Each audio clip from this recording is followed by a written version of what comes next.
Broadcasting live from the field, fighting back zombie attacks with hard-hitting facts, this is Minecraft News!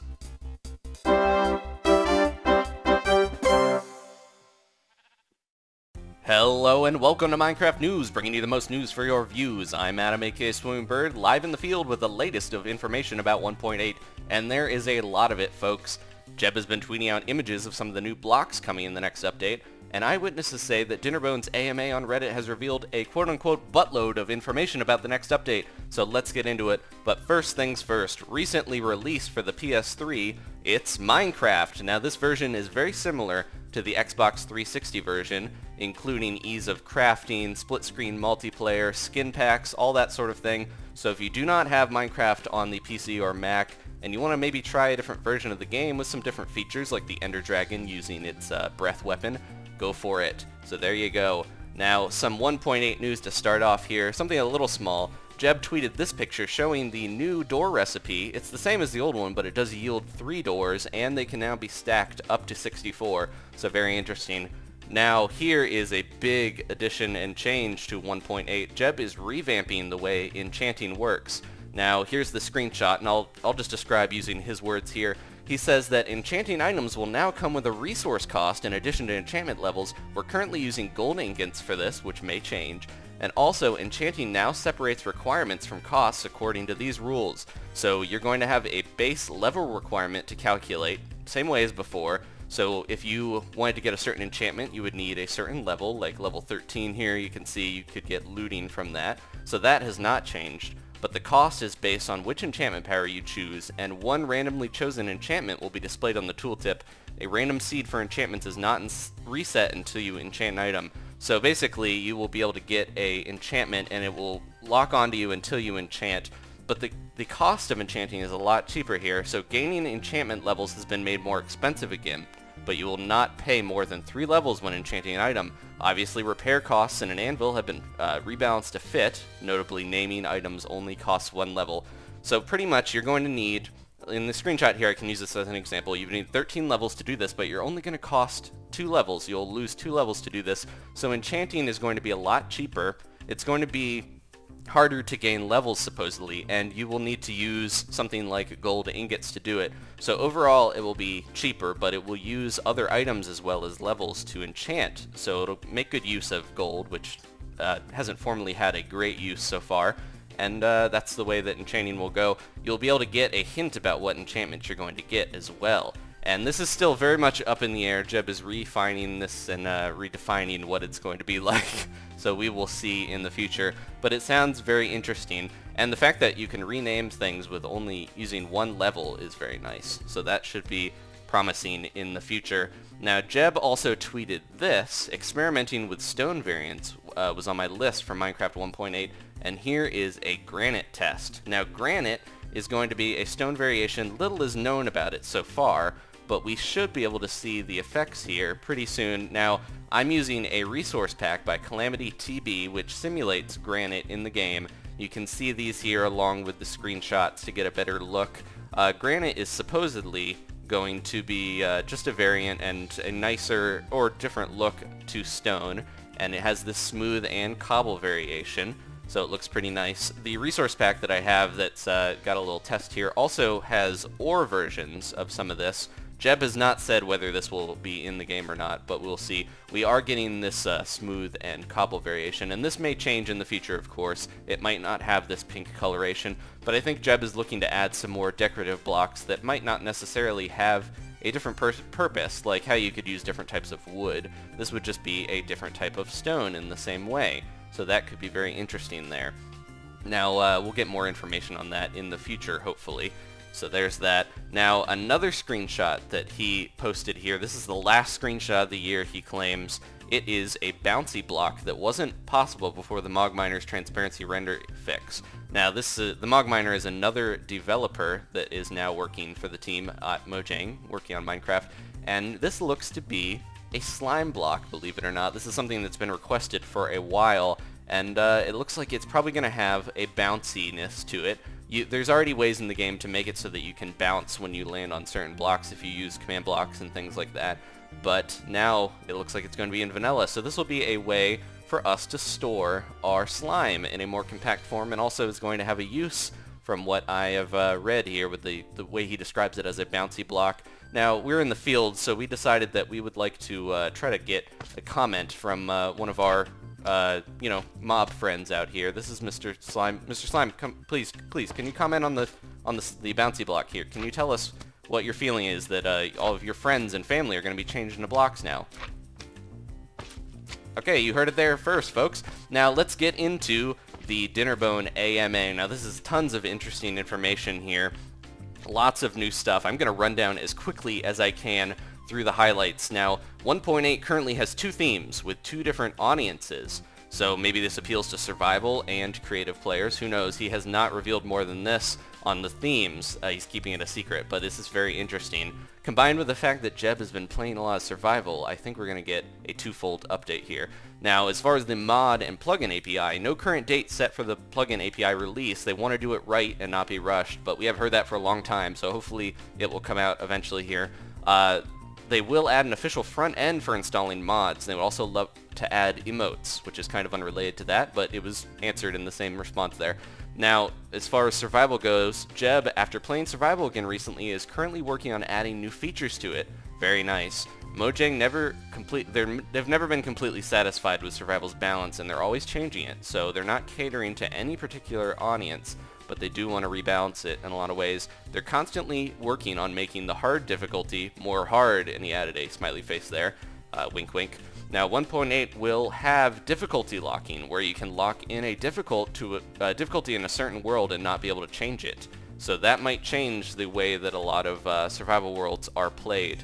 So as far as combats and weapons, they would like to add a different weapon, but it's hard to come up with an actual use for it to justify it. So we do have the bow and the sword, but they're looking to find another niche to fill with a different type of weapon. Someone suggested tridents, and he said it's a good idea, pointy. So maybe we'll get tridents. I don't know, that seems unorthodox, but Minecraft is an unorthodox game. So they recently looked at the imbalance between strength potions and their counter weakness potions. Dinnerbone called it really tricky to get right.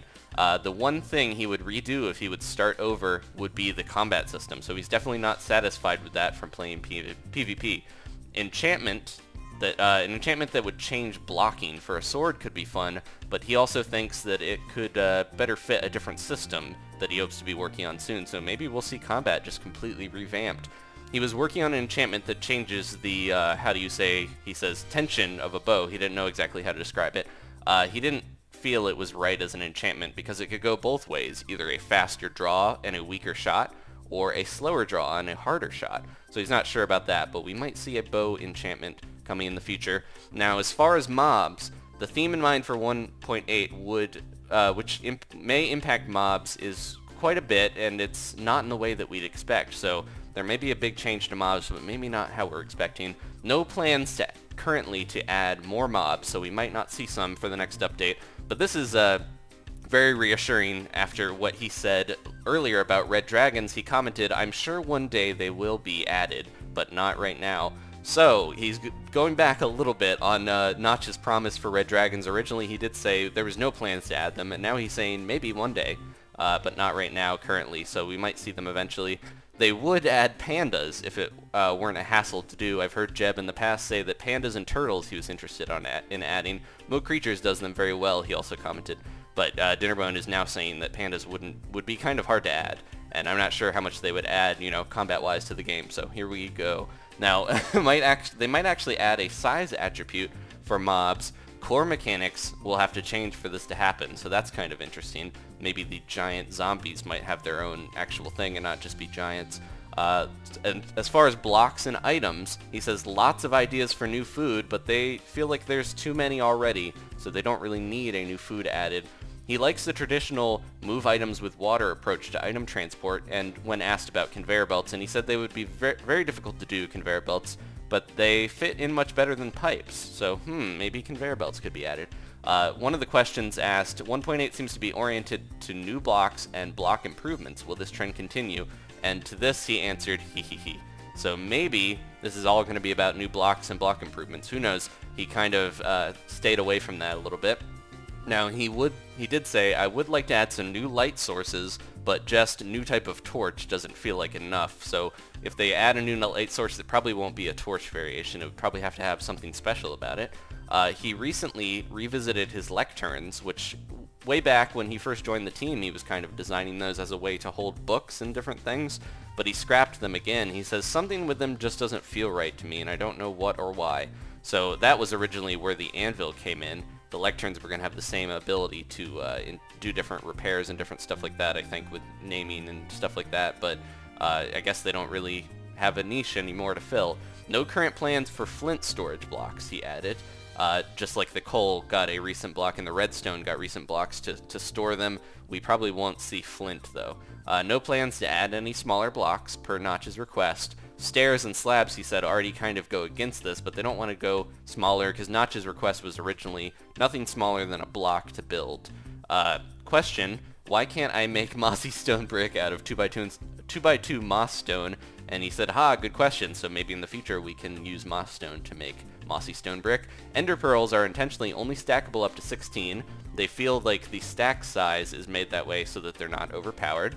There may be more blocks added besides granite, and Jeb is working on them, he added. Now, as far as redstones and commands, they definitely plan to add capabilities to detect entities in some way, the same way as blocks. They'll want to be adding commands like entity data and player data to go along with block data.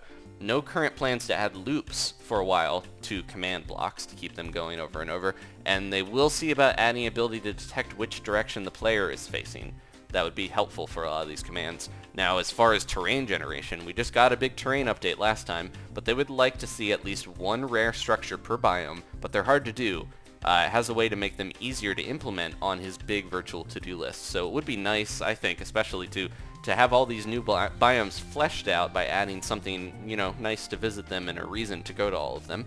Another question here, any thoughts of adding Y-axis biomes, like harder rocks as you go lower that takes more durability? And he said, I'd actually love to do this. I've wanted to do this for so long, but I haven't figured out the best way to do it. Maybe something like SteamWorld Dig, where you need a better pick to go farther down, more importance of that sort of thing. They say they plan to add new ore and cave types. So this is something they've resisted for a while, a new type of ore. They needed a very good use, they've said in the past, before they would add a new ore ever. But I guess right now they are planning on adding caves and ore types, like different variations. So that sounds good to me. Now, as far as dimensions, he commented that they feel the end is in need of new features or an update. So maybe that's a hint at what will come in 1.8. A few more things here. The game engine, they hope to someday add portable light, but it's really taxing from a technical standpoint. There are mods that allow a torch to have a light source in your hand when you move around, but it is a bit taxing on the game. They're always trying to optimize to make the game run smoother is a major goal for them. And a few more things. Miscellaneous, night vision on a beacon would be a really cool idea, they said. After 1.9, development will probably continue to 1.10 and 1.11, etc. without jumping to 2.0, so this is major news. They're not going to do Minecraft 2.0 as a big thing. I think they want to continue developing the way they have so far, so that's interesting. They're looking into OpenID for Minecraft accounts. They might consider adding subtitles to Minecraft for deaf or the hard of hearing, and there's going to be a big change to skins soon. Hopefully, ability to change them in the launcher. I would love that.